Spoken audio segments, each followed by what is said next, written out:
Welcome to my YouTube channel TechGene. इस video में हम देखेंगे कि किस तरह से हैकर्स विदाउट क्रेडेंशियल लॉगिन होते हैं सेशन को हाईजैक करके। लास्ट वीडियो में हमने ब्रोकन ऑथेंटिकेशन और सेशन हाईजैकिंग को थ्योरेटिकली डिस्कस किया था। हमने देखा था कि ब्रोकन ऑथेंटिकेशन क्या होता है, सेशन हाईजैकिंग क्या होता है, किस तरह से हैकर्स ब्रोकन ऑथेंटिकेशन परफॉर्म करते हैं, किस तरह से हैकर्स सेशन हाईजैकिंग परफॉर्म करते हैं, क्या इसका रियल लाइफ इम्पैक्ट आता है, किस तरह से हम इससे प्रिवेंट कर सकते हैं। इन सारे इंपॉर्टेंट कॉन्सेप्ट्स को हमने लास्ट वीडियो में थ्योरेटिकली डिस्कस कर लिया था। इस वीडियो में हम सेशन हाईजैकिंग का प्रैक्टिकल डेमो देखने वाले हैं। ब्रोकन ऑथेंटिकेशन का डेमो हम यहां पर नहीं देखेंगे क्योंकि इसका डेमो हम ऑलरेडी अपने कोर्स में कवर बहुत अच्छे से कर चुके हैं, जहां पे हमने कुछ टूल्स का यूज करते हुए पासवर्ड्स को क्रैक करना सीखा था। हमने हैशकैट का यूज किया था, हमने जॉन द रिपर का यूज किया था, हमने हाइड्रा का यूज किया था और बहुत सारी टेक्निक्स हमने यहां पे ऑलरेडी कवर कर ली हैं अपने इस कोर्स के अंदर।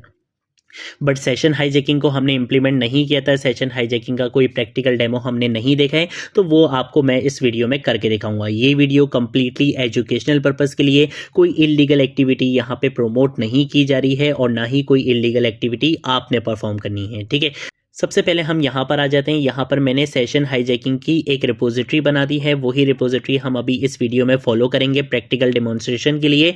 हम यहाँ पर आकर क्या करेंगे, एक PHP वल्नरेबल वेबसाइट बनाएंगे। ठीक है, और उस PHP वल्नरेबल वेबसाइट बनाने के बाद हम अपना सर्वर रन करेंगे। दो ब्राउजर के ऊपर काम करेंगे, एक हमारा विक्टिम ब्राउजर होगा और एक हमारा अटैकर ब्राउजर होगा। विक्टिम ब्राउजर पे आके हम लॉगिन करेंगे इस वेबसाइट में। लॉगिन करने पे हमें एक सेशन आईडी मिलेगी, उसी सेशन आईडी का यूज हम करेंगे अटैकर के ब्राउजर में और अटैकर के ब्राउजर में हम उस सेशन आईडी का यूज करते हुए विदाउट क्रेडेंशियल लॉगिन करेंगे। ठीक है, तो ये चीज हम यहाँ पे प्रैक्टिकल डेमो के साथ करने वाले हैं। तो हम आ जाएंगे सबसे पहले तो यहाँ पर आने के बाद हम अपनी मशीन में आके सबसे पहले तो अपना टर्मिनल ओपन करेंगे। कंट्रोल शिफ्ट प्लस से मैं इसको यहाँ पे जूम कर लूंगा। सबसे पहले हम यहाँ पर आकर एक फोल्डर बना लेते हैं। फोल्डर मैंने यहाँ पे सेशन के नाम से फोल्डर बना लिया है। इसके अंदर हम आकर एक फाइल बनाएंगे और वो जो फर्स्ट फाइल होगी हमारी वो होगी लॉगिन PHP की। ठीक है, तो इसको हमने यहाँ पे नैनो टेक्स्ट एडिटर में ओपन भी कर लिया है। इसके अंदर जो कोड आएगा वो कोड मैंने आपको यहाँ पे दिया हुआ है। आपने सिंपल यहाँ पे इस कोड को क्या करना है, कॉपी करना है और यहाँ पे लाके पेस्ट कर देना है। ठीक है, कुछ भी नहीं बताया हुआ, हमने सिंपल बोला हुआ है कि आपने यहाँ पे क्या करना है, एक सेशन आईडी सेट करनी है। इसके साथ साथ हमने बोला हुआ है कि जब यूजर लॉगिन हो जाएगा तो आपने उसको dashboard.php के पेज पे रीडायरेक्ट करवा देना है। ठीक है, कंट्रोल S से सेव करेंगे, कंट्रोल X से एग्जिट कर देंगे। इसके साथ साथ हम यहाँ पे एक पेज बनाएंगे और वो पेज होगा हमारा dashboard.php का। इसको भी हम नैनो टेक्स्ट एडिटर में ओपन करेंगे और यहाँ पर आने के बाद हम यहाँ पे ये जो dashboard.php वाला पेज है हम इसको यहाँ पे क्या करेंगे, कॉपी करेंगे। हम बोलेंगे कि भाई जब आपका यूजर लॉगिन होगा तो आपका एक कुकी सेट किया जाएगा,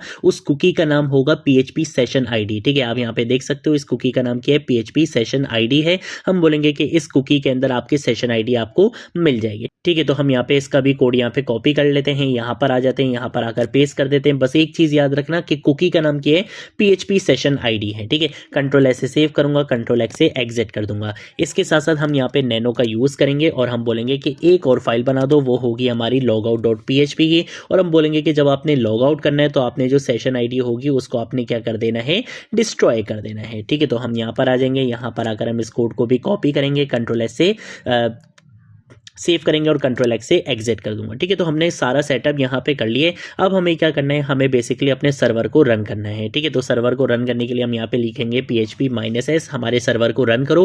पोर्ट मैंने बता दी है 8081। ठीक है, हम अपने सर्वर को यहाँ पे रन करेंगे। मैं यहाँ पर आ जाता हूँ, फायरफॉक्स को ओपन करता हूँ। ये बेसिकली आप समझ लो कि मेरा विक्टिम का ब्राउजर है। ठीक है, हम यहाँ पर आएंगे, यहाँ पर आकर हम लिखेंगे लोकल होस्ट 8081/ और उसके बाद मैं यहाँ पे लिख दूंगा login.php। ठीक है, तो आप देख सकते हो कि हमारे कुछ इस तरीके की वेबसाइट आ रही है। अगर मैं अभी डायरेक्टली डैशबोर्ड पे जाऊंगा तो देखो ये बोलेगा कि भाई आप लॉगिन नहीं हो, आपको क्या होना पड़ेगा, लॉगिन होना पड़ेगा। जैसे ही मैं यहाँ पे लॉगिन एज एडमिन पे क्लिक करूंगा तो देखो हम लॉगिन हो चुके हैं और हमारी सेशन आईडी ये है। ठीक है, मैं यहाँ पे आके क्या करता हूँ, राइट क्लिक करता हूँ, इंस्पेक्ट पर आएंगे। इंस्पेक्ट पर आने के बाद आपको यहाँ पे एक ऑप्शन दिखता है स्टोरेज का, स्टोरेज पर आएंगे। स्टोरेज के ऑप्शन में आके कुकीज के अंदर आकर आपने देखना है HTTP लोकल होस्ट, आपकी ये वेबसाइट मिलेगी। यहाँ पर आकर आप देख सकते हो कि आपके कुकी का नाम क्या है, PHP सेशन आईडी, और इसके अंदर जो वैल्यू आ रही है वो यही आपकी सेशन आईडी आ रही है जो हम यूजर को लॉगिन होने पर एक टेम्पररी आईडी उसको प्रोवाइड करते हैं। ठीक है, तो सेशन आईडी इसको यहाँ पे मिल चुकी है। ये तो हो गया हमारा विक्टिम कि विक्टिम ने बेसिकली क्या कर लिया, एक वेबसाइट पर आकर लॉगिन कर लिया।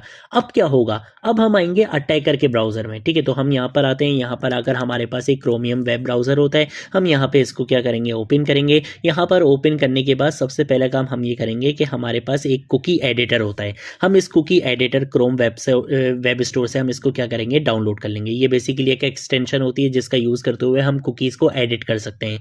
तो हम यहाँ पे ऐड टू क्रोम करेंगे इसको। ठीक है, बस सिर्फ एक ये टूल यूज होगा, बाकी सारा काम हम यहाँ पे खुद से करेंगे। ठीक है, तो कुकी एडिटर को मैंने यहाँ पे इंस्टॉल कर लिया है और आप इसको यहाँ पे आके एक बार जब रन करोगे तो ये आपसे पूछेगा कि भाई ऑल साइट्स, मैं इसको यहाँ पे ऑल साइट्स को अलाउ कर दूंगा। ठीक है, अब हम आएंगे यहाँ पर आकर मैं लोकल होस्ट और 8081 यहाँ पे लिखूंगा। इसके साथ साथ मैं यहाँ पे अगर डायरेक्टली dashboard.php पे जाने की कोशिश करूंगा तो देखो ये बोलेगा कि आप अभी लॉगिन नहीं हो। ठीक है, मैं यहाँ पे लॉगिन के बटन पे क्लिक करूंगा, दोबारा डैशबोर्ड पे जाने की कोशिश करूंगा, बोलेगा भाई आप लॉगिन नहीं हो। मैं बोलूंगा ठीक है, कोई मसला नहीं है, क्रेडेंशियल तो मेरे पास नहीं है लेकिन मेरे पास सेशन आईडी तो है विक्टिम की। तो मैं क्या करूंगा, मैं यहाँ पर आकर इसकी जो सेशन आईडी है, इस सेशन आईडी को मैं यहाँ पे कॉपी करूंगा। कॉपी करने के बाद मैं यहाँ पर आऊंगा, यहाँ पे आके मैं कुकी एडिटर का यूज करूंगा और मैं यहाँ पर आकर बोलूंगा कि आपने बेसिकली क्या करना है, एक कुकी यहाँ पे सेट करना है। ठीक है, तो मैं यहाँ पे ऐड के बटन पे क्लिक करूंगा। एक कुकी हम यहाँ पे बनाएंगे, कुकी एग्जैक्टली उसी नाम का रहना चाहिए जिस नाम का वहां पे था विक्टिम के पास। तो हमने यहाँ पे बोल दिया PHP सेस आईडी यानी कि PHP सेशन आईडी और इसकी जो वैल्यू होगी वो ये रहेगी। हम बोलेंगे जरा ये हमारा कुकी यहाँ पे सेट कर दो। जैसे ही कुकी सेट हुआ, अब अगर मैं गो टू डैशबोर्ड पर आता हूं तो अब आप यहाँ पे देख सकते हो कि भाई हम यहाँ पे एज अ एडमिन यहाँ पे लॉग इन हो चुके हैं। ये कॉन्सेप्ट होता है हमारे पास सेशन हाईजैकिंग का, कि अटैकर क्या करता है, सेशन को हाईजैक करता है और विदाउट एनी क्रेडेंशियल यूजर का सेशन, विक्टिम का सेशन यूज करते हुए लॉगिन हो जाता है विदाउट एनी क्रेडेंशियल। ये कॉन्सेप्ट होता है हमारे पास सेशन हाईजैकिंग का। यही चीजें हमने लास्ट वीडियो में भी डिस्कस की थी कि सेशन हाईजैकिंग क्या होती है, किस तरह से हम सेशन हाईजैकिंग से प्रिवेंट कर सकते हैं। ये सारी चीज़ें हम लास्ट वीडियो में कवर कर चुके थे और प्रैक्टिकल डेमो देखना था, वो प्रैक्टिकल डेमो भी हम यहाँ पर देख चुके हैं। ठीक है, तो ये थी हमारी आज की वीडियो। अगर कोई चीज़ नहीं समझ आए नीचे कमेंट सेक्शन में पूछ लेना, सोशल मीडिया अकाउंट्स पे पूछ लेना, मैं ज़रूर आप लोगों को रिस्पॉन्ड करूँगा। अब हम मिलेंगे नेक्स्ट वीडियो में नेक्स्ट टॉपिक के साथ, तब तक के लिए बाय बाय।